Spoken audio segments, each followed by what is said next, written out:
Vamos falar um pouquinho sobre combustão. A combustão, ela é uma reação isotérmica que ocorre entre um combustível e um comburente. O combustível é a substância que vai sofrer a combustão. Então, nós temos vários tipos de combustíveis. Temos o etanol, temos a gasolina, são alguns exemplos de combustíveis.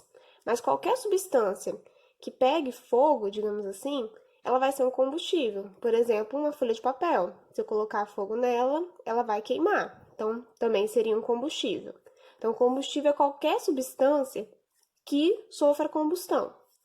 O comburente é a substância que vai auxiliar a combustão. O comburente sempre é o oxigênio.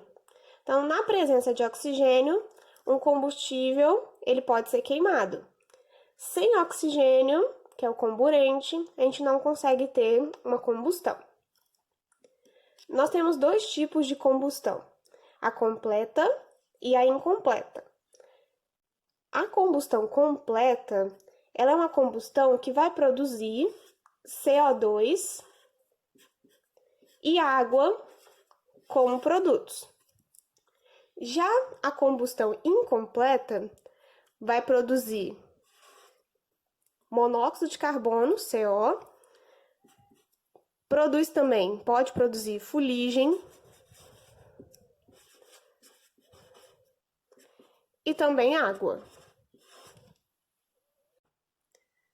Nós vamos nos concentrar na combustão completa. A combustão completa, você tem um combustível com o comburente, que é o oxigênio, e vai produzir CO2 e água. Então, eu tenho aqui meu primeiro exemplo de um combustível, que no caso aqui é o metano. Para eu montar a equação de combustão, eu simplesmente tenho que pegar o meu combustível mais oxigênio, que vai produzir CO2 e água.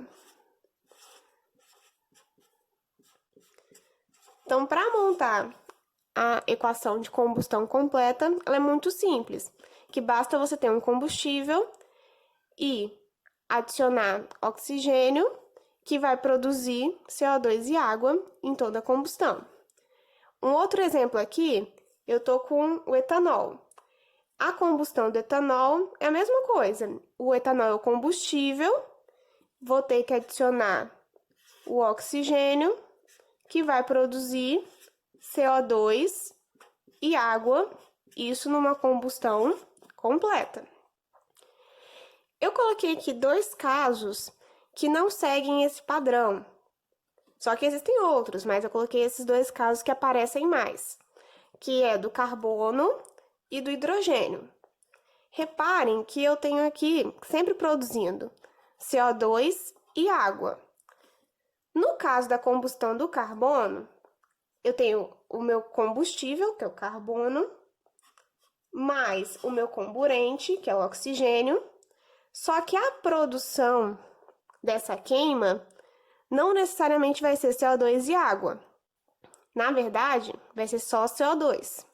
Por quê? Nos meus reagentes, eu não tenho hidrogênio para formar água. Então, nessa combustão, eu só tenho a formação do CO2. Não forma água, porque não tem hidrogênio no meu reagente.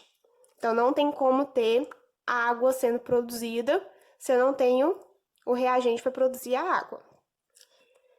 Já o meu combustível hidrogênio é mais ou menos a mesma ideia. Que eu tenho o hidrogênio, a queima dele, eu tenho que adicionar o comburente, que é o oxigênio, só que essa queima não produz CO2, porque aqui no meu reagente não tem carbono para produzir o CO2. Então, vai produzir somente água.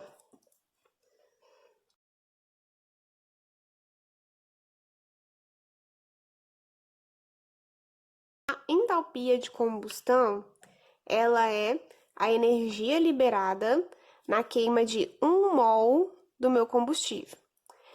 Então, o que isso quer dizer? Primeira coisa, se é a energia liberada toda entalpia de combustão, ela é exotérmica.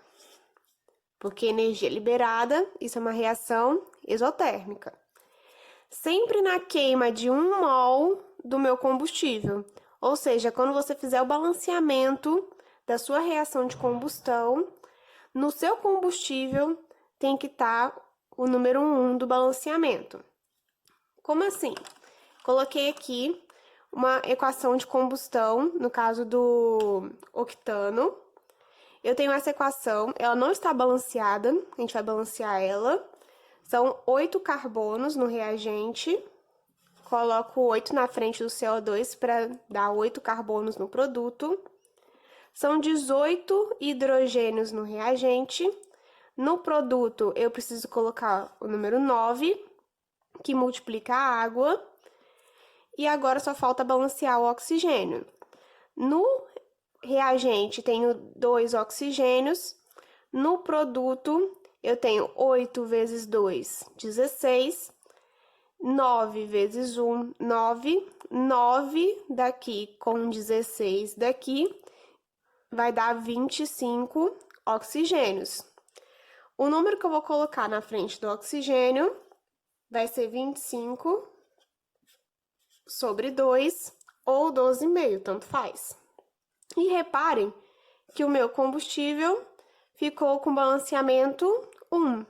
Então, na hora de balancear a equação, o combustível sempre tem que estar com o número 1 no balanceamento, que corresponde a 1 mol. E eu já até coloquei aqui o valor da entalpia de combustão do octano, que é menos, lembrando, que toda entalpia de combustão ela é negativa, porque a reação é exotérmica. Então, menos 5.411 kJ por mol. Esse valor aqui, ele é tabelado, tá? Então, não precisa decorar.